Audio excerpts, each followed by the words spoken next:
we're going to bring it forward half an hour tomorrow. I'm like, yeah, sure. And then, of course, I'm thinking midday. But yes, 11:30, sorry.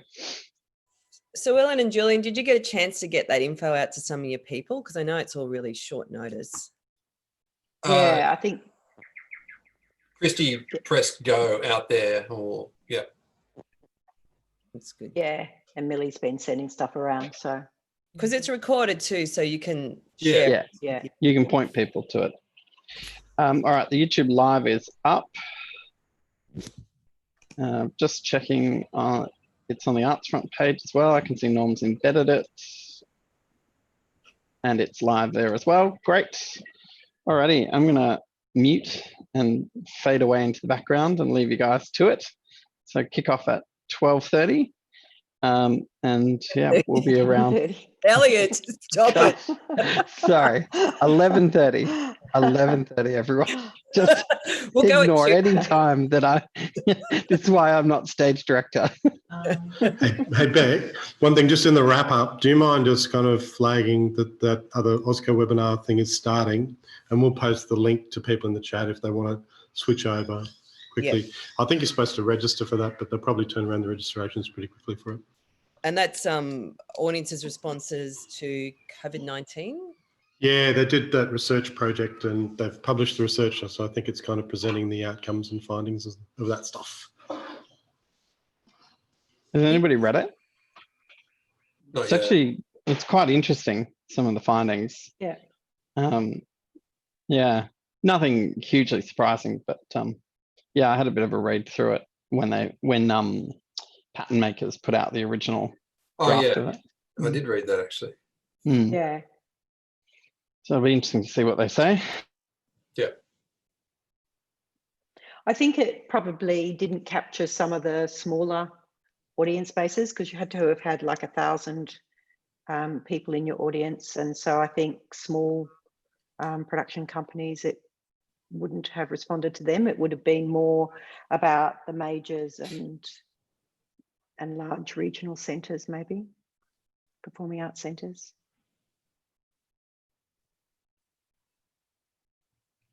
There is a list of all of on the website, actually. I'm just looking on of all those that participated. Yeah. How do we know this is starting? Is there a clapperboard or something happening? Is there a green light that flashes? Or? Bec's going to kick us off at midday, 11:30. Because that's now. So, well, in 1 minute, according to 11:29 and counting. Good. I'm so glad you're on it. Watch this. I'll finish exactly at 12. That's my. You're a pro. Oh. And is it us three talking, or is there all of us talking? I don't know how the format works. It's just the three of us, I think. Okay. Thanks. With some Q&A if you want. Sure. Yeah, I think, well, it focuses on the speaker and then depending if we do a Q&A later, but yeah, it's sort of, it's 11:30. All right, here we go. All right, okay, here we go, the moment. Hi, Bec Mac here for Artfront Little Lunch Online number 46. Amazing. Well done, Norm and Sarah, for pulling this off for so long. Now, today we are shining a spotlight on 2 regional theatres, NORPA in Northern New South Wales and JUTE Theatre in Cairns, to discover and learn about an interesting silver lining that has emerged around the crisis that's come forward. So I'd like to introduce Julian Lewis from NORPA. How are you, Julian? Good, Bec. Hi. Julian's the CEO and Artistic Director there, and Suellen Maunder, who is the CEO and Artistic Director of JUTE. Hi, Suellen. How are you going? Hi, good, thanks. Hi, everyone. Wonderful to have you both here to talk about the unique challenges that regional theatres have had to come up against during this COVID-19 period, and also through that, what interesting and exciting new possibilities and opportunities that have emerged from this time. But before we go into that, I'd firstly like to acknowledge the land that I'm on at the moment, which is Yagara land, and pay my respects to elders past, present, and future. And just a little bit of housekeeping, everyone. This goes for 30 minutes exactly. It is being live streamed to YouTube. You can catch it later on Little Lunch Online, which is on the website. We also have our fabulous captioners who are artists who have been employed by Arts Front to caption for these events. And today we have Lachlan and Emily. So you can tick on the caption if you want that as well. Also, you're welcome to say hello in the chat section and say whose land you are on today. And there will be potentially a Q&A at the end, but of course, all your comments are captured as well. So that's really crucial to the conversation. All right, I think I've got everything, Norm. So moving forward, a lot of conversations I've been having have been around what weaknesses and strengths have this period revealed to companies, organizations, work practices and relationships. Often working and living in regional areas is seen as a deficit, but potentially now it could be seen as your greatest assets. Julian and Suellen, what do you perceive right now as your greatest capital in regards to where you live and what work you've been doing? Julian. Well, I mean, I think I always see living regionally as a very positive thing and something very lucky. You know, to be a theatre maker and artist and, you know, live on beautiful country. I'm currently on Bundjalung country, Arakwal land specifically. So I live outside Byron Bay in the hinterland, you know, and I'm very lucky to do so. And the theatre that I manage, that NORPA manages for Lismore Council, is in Lismore, so it's a half-hour drive. I guess for us, well, look, you know, it was interesting seeing the Melbourne International Festival launch with Gideon and Hannah's new program call out about site-specific work and ambitious promenade theatre, and it made me think, you know, that's what we've been doing. You know, we've sort of taken theatre to the people whenever we can. So all the work that I've directed or created or NORPA's created has been place-based. It's been highly visible for the community. It's been interactive in that we've researched the content of the show by people's stories in the region, and we, you know, have open showings and we make it as visible as we can. So we're not bound by a venue. So I guess what's highlighted, this period's highlighted, is just how busy we are running a venue, and when that stops, we've actually got a chance to kind of develop our new strategic plan, which we're beginning to take into our daily lives as of next year. And that really focuses more and more on site-specific work and creating work in the region. This is a very, very exciting area to live in, and it's an abundant place for story, both Indigenous story and non-Indigenous stories, but also just the clash of cultures in these regional areas is fascinating. And it's an important story for Australia to understand the richness of the landscape in which we live. So yeah, I'm finding it a really great chance to slow down, get off that treadmill of kind of programming and venue managing aspects. And we've got a busy team working on new plans and new projects at the moment, and actually a flatter kind of organizational workspace. I mean, people in marketing and comms aren't doing that, or PR aren't doing that as much. So they're working across developing youth programs and projects as well. So we're finding it really fun as a team.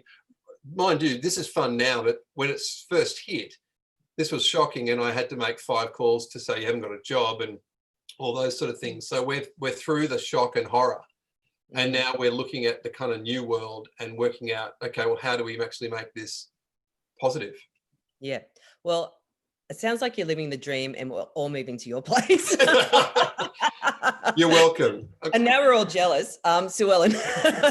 Yeah, but I'll sort of challenge that. Are you in a similar place of having time and space to, I guess it's, you know, mend the fences, or, you know, like to, or like metaphorically, you know, when you can't fish, you mend the nets. Like, all right, it wasn't a regional kind of. No. We're out there mending fences, looking after the cattle. Oh, yes, I had to do that just last week. No, I come from, I'm on Yidinji and Irriganji land, so it's pretty beautiful up here, and I would challenge Julian to say we live in the most beautiful part of the country, and we live in an extraordinary place where you know, we're right on the edge of Cape York, and so we have a massive First Nations community and population in this region. But really, Jute's always done a lot of online stuff because we are in the regions.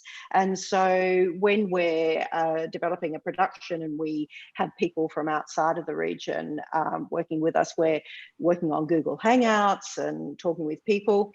I think the same, you know, we had to stop a show. So we'd had 2 nights of a season and we had to call a stop, and we were lucky enough to be able to pay out the artists on that project. And I'd say that the funding bodies have been incredible in terms of, you know, leaving their funding with us and going, what are the things that you need to do? And like Julian, we have been looking at what are the other things our company needs. So boring stuff like putting in a whole new CRM. We still have our 5 permanent staff working. We've been doing a lot of that stuff, but also we have, don't you love this word, pivoted or pranced around or done whatever you do. And we've gone, actually, you can do things online. Things that we thought we would have to physically go to a place to deliver a program, and that would be too expensive, and how would you find the money for that, have suddenly become, oh yeah, we can do that online. So we're currently working with the RASN network, and if people don't know what that is, that's the Regional Arts Service Network that was set up almost 2 years ago, I guess. And those networks have been pivotal to how Jute is working now. So we're engaging with online writing programs with young people, and it's extraordinary that you think, you know, how are people going to focus on the screen for 5 hours a day on a weekend learning the craft of writing? And yet these young people have just eaten it up. And Catherine Ash, who's running that program, would send them away to go and have a break, and she'd come back and they'd be talking about their programs and what they were doing. So we've really been focusing on trying to see how we can keep supporting artists, supporting them to write grant applications. So just really connecting in that way so that we can keep people solid, I guess, and not drowning. So yeah, it's I think what we've found is things are more possible than you thought they might be. Yeah. And you sort of alluded to my next question, which is around place. If you're a place-based destination, a cultural tourist destination, when we couldn't access these places, and in regards to a theatre, these spaces, you've already been grappling with those, both of you, in the fact that you are a distance from a larger population. But what have you come up with around that in regards to making your space, your theatre space, relevant, active, and part of the world again in this time, Julian? Oh, look, we had a staff meeting this morning, and we're working out, you know, how to open and when to open and how that'll begin. That's sort of not where my mind's at. I mean, you know, we've talked about a courtyard bar and a projection show with live music, and people can walk past it. Those things are in our thoughts. But we have 5 projects currently being developed for that 2 of them are schools shows, and they're original works going into schools. And we have Flow also in the making, which is an Indigenous show. Mitch King is writing and performing, and it's a theatre show, part hip hop music. And that may not be able to go ahead this year, but what we could do is put it on outside and use the, you know, the natural environment to be its backdrop and really heighten its relevance and probably heighten the access of the work. So going into a sort of site-specific territory with theatre, I think, is probably our first step. And most of the works that I'm looking at creating or even programming next year will likely be in site-specific locations. So I'm not thinking about the theatre anymore being the place to build a relevance. I think the theatre is wherever we make it. And I think that's what I'm interested in at the moment, is how we've all, you know, we've all become really small into our homes, and that's been actually quite lovely. And we've realised how lovely it is to slow down a little bit and drive less, and, you know, have less obligation. And in a way, it's been a real blessing for me as an artist who's also busy as a CEO. You know, like, it's a really hard mix, isn't it? To actually slow down and think about theatre again and making again. And in thinking about that, I've been thinking about my community. So where I live in near Federal. I don't know if you know that area, but there's like 2 shops up 5 minutes drive, and there's a beautiful big park. And, you know, I'm thinking more about my community here and thinking, what can I bring here as a step to socializing and connecting through story in a very small way. But I think those small gestures might actually be the way in which larger impacts can occur. Yeah. Because they're safer, they're genuine. I think if we just suddenly go straight up to 10 with programming and all of that stuff again, and programming is not what NORPA exists for. We're here to make, and the venue makes us obliged to present other people's works, which is also hit and miss, let's be fair. So in a way, you know, we need to minimize risk at this point for the next 18 months going forward. And that is doing less and doing it better and doing it probably in a site-specific manner. And sounds like in the process coming up with some really new, exciting ways to engage the community and make work. Suellen, are you going down that path as well, like getting the work out of the theatre into site-specific spaces that are within your place at the moment? Yeah. No, not so much. JUTE's a company that's driven by the writers that we work with. So we have a cohort at any one time of 10 to 15 writers that we're working with.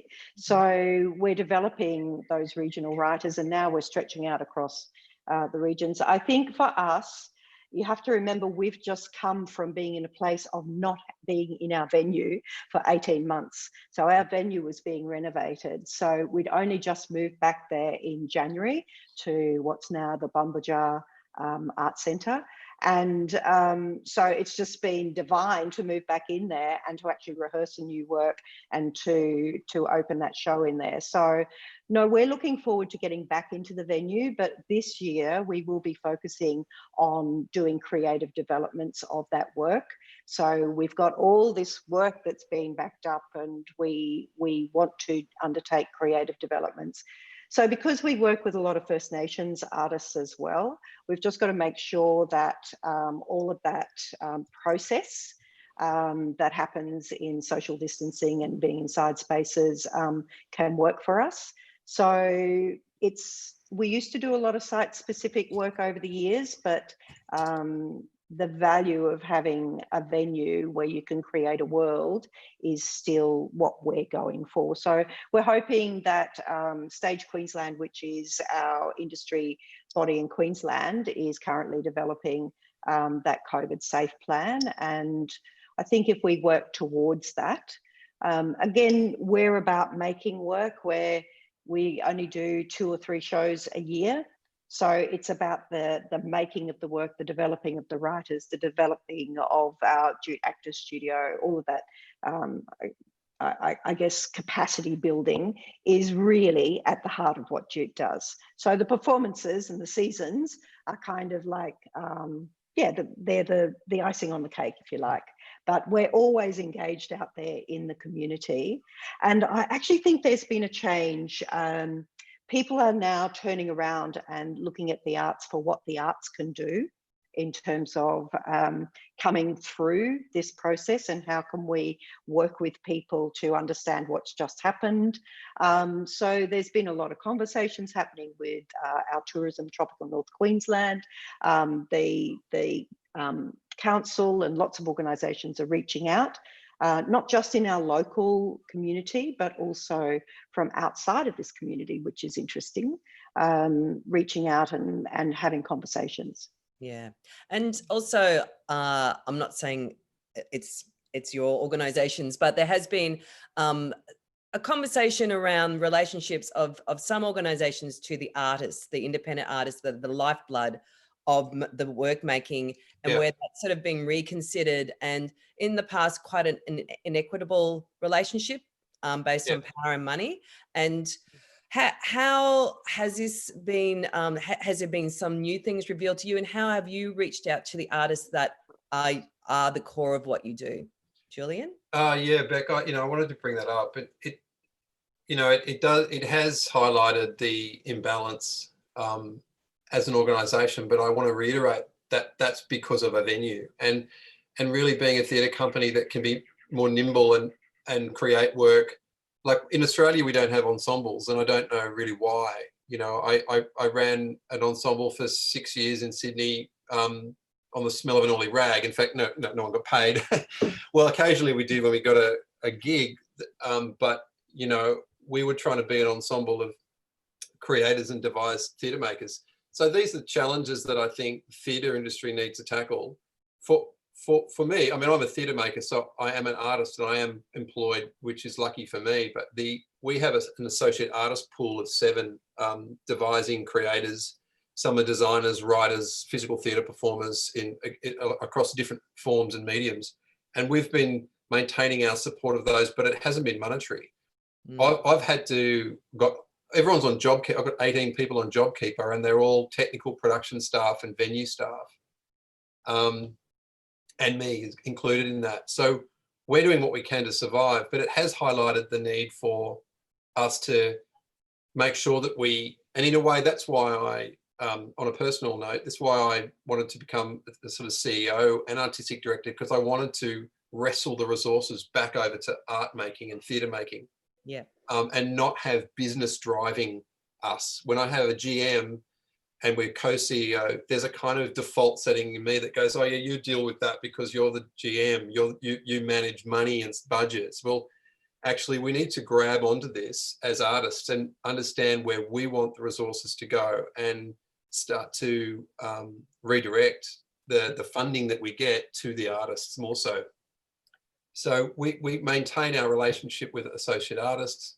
We continue to put money into projects, but I'm not in a position to have a full-time ensemble like a dance company, and that's a shame. And I think that's the ultimate dream for many theatre makers, is to be able to work regularly with similar people and mix that up. But to create really outstanding theatre takes time, and it takes those connections and that understanding and that trust between performers and makers and designers to create really adventurous work. And that's what we're aiming to do. But in terms of staffing, all I can do is employ a new we've started a new youth theatre company, and that'll be a 3-day-a-week looking for hiring a youth theatre director for NORPA, and also an associate director and a company manager. There's some new roles coming out through us.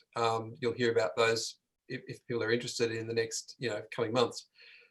But yeah, it certainly reminds me of where the artists are. But lastly, I wanted to say, isn't it great that we are a passionate industry, that people have pivoted or whatever and wanted to put their work online? Nothing will hold down artists from creating.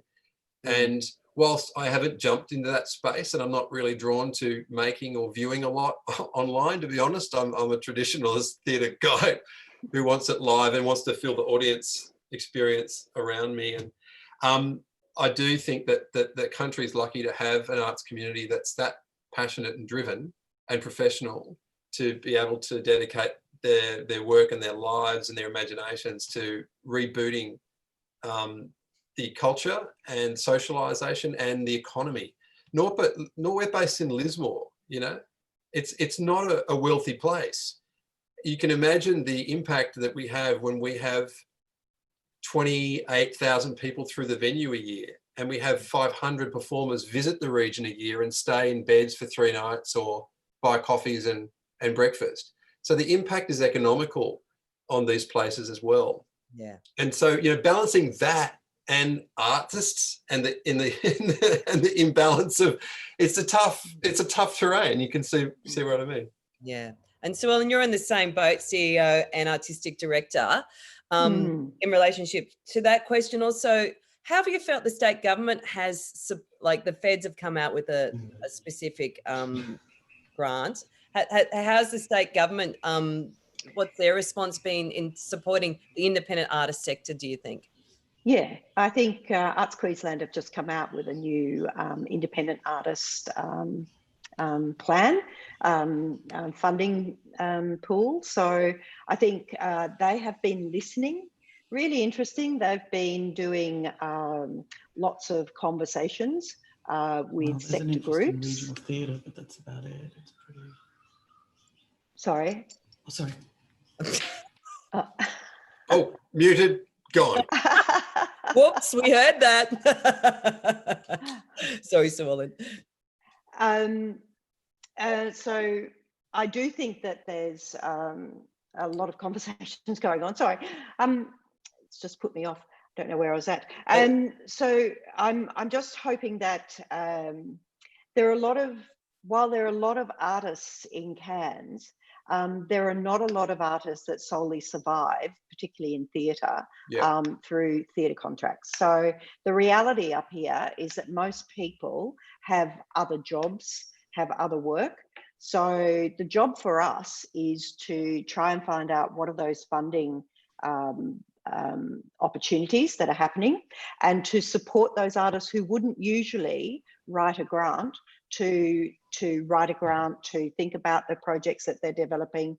I think in Cairns, it's been a little bit like we have not often had an independent sector here. So JUTE over the years has tried to encourage independent artists to create work. But I think because it's such a small community, people have in a way relied on JUTE to produce the local theatre here.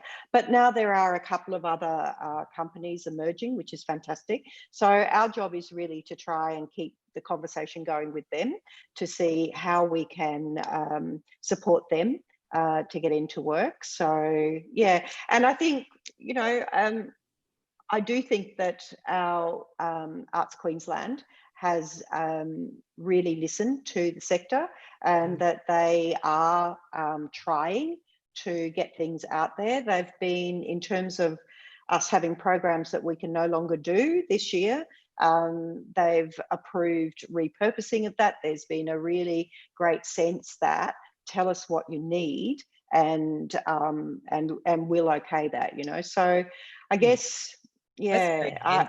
I think that, I mean, you probably find the state government, I mean, state government's just released a $50 million rescue package as well for companies in dire straits. And I think I sort of can't complain on the state and federal level. I think the federal conversation is a big one, and one that's ideological, and it's hard to get into with 5 minutes left. So I'm not going to go there. But in terms of our biggest threat, actually, it can also be the ignorance of the local councils around what we do and how we go about, and how a professional organisation runs. And I think with sometimes our local council or our local environment think that if there's no show on, that we're not doing anything, or that there's no show on, what are the staff doing? Well, we've got an extremely busy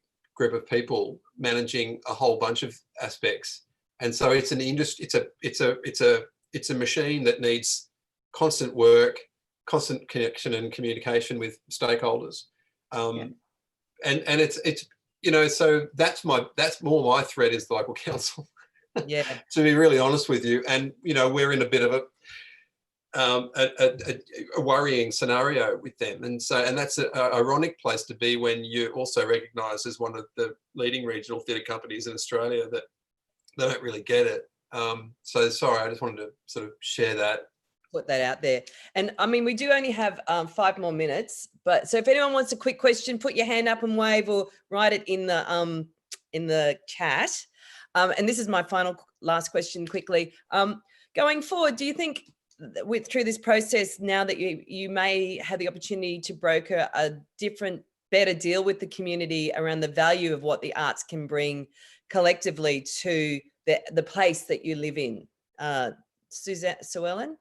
Yeah, I definitely think so. I definitely think that there's been a bit of a turnaround in terms of tourism thinking. Used to be reef of rainforest, and now it's special moments or something of that nature. So I think that people are understanding that people coming together and telling authentic stories can help us to, I guess, come back as a renewed community. But it also, because we rely so heavily on tourism, it can change how people perceive what this region is about. So Yeah. I think there's a lot of reaching out. I think it's been incredibly exciting because I love shining new things and creating new ideas. So I just think that there's been a great opportunity for us to rethink what we do. But the connections here have been really fantastic, I have to say, with local council as well. Even though they may not understand, they do see the shiny shows. But I think there's a little bit more understanding about what we do. Yeah. What about you, Julian? Like, I guess similar, Northern New South Wales is the surf, the country, you know, like what's theatre in that? Like, is there a new relationship that can be built now, an understanding of the value of what you do and your community does? Yeah, look, you know, I think our challenge is geography in that we're 40 minutes away in Lismore, and not everyone on the coast wants to drive there for theatre. It's a dark road at night. People don't do it. So our future is really site-specific work anyway. We were heading down that road anyway, and we've been doing it for 10 years anyway. So I think more of that, but also more on the coast, and you know, and I think that as I said before about that local, that regionality thing, I think that's what's exciting about building that trust again. And I think doing something in your local small hall, or in a park, or by the sea, or in a quarry, you know, that sort of stuff is what we're looking at. And we won't be able to do a whole season of that, but we would like to continue our exploration of large spectacle sort of theatre, because I think that is a way of doing what you're asking, which is building the real need for between the punters or the community and theatre. But also, when you think about tourism, I also think about people who come into these sort of areas and don't kind of know the story. There's not a large museum in Byron Bay. So, you know, how do we tell the history, and how do we get a sense of place? Otherwise, developers just cover up everything that is there that's kind of cultural interest. Sorry to be pessimistic, but, you know, that's what I see. And I think we need to hear those stories, share those stories, and give people, allow their voices to be heard around their stories about what life is about and what life's for. Otherwise, we do become like absorbed into this capitalist economy sort of mentality, and we lose our sense of kind of what life's for. And in a way, COVID-19, you know, I know is tragic for many people, and many people have suffered from it, but it's also been a really great wake-up call to slowing down. Silver lining. And that's a perfect moment to finish on, because it is midday. And I still can't decide whether I want to go to Cairns or to Northern New South Wales. I think you're both winners in the game. But thank you so much, Julian Lewis, Artistic Director, CEO of NORPA, and Suellen Maunder, who is a CEO, Artistic Director of JUTE Theatre Cairns. And also a quick note, if you want to jump now, because you haven't had enough Zoom, into the Australian Council Audience Research webinar, it's on at midday, and there's a link in the chat on the side. So that's some interesting findings there for you all. I'm Bec Mac. Thanks so much, Norman, Sarah, and Elliot, and Lachlan and Emily, and everyone else who's part of bringing these great conversations together. And there'll be another great one tomorrow. So thank you. Bye. Thank you. Bye. Bye. Thanks.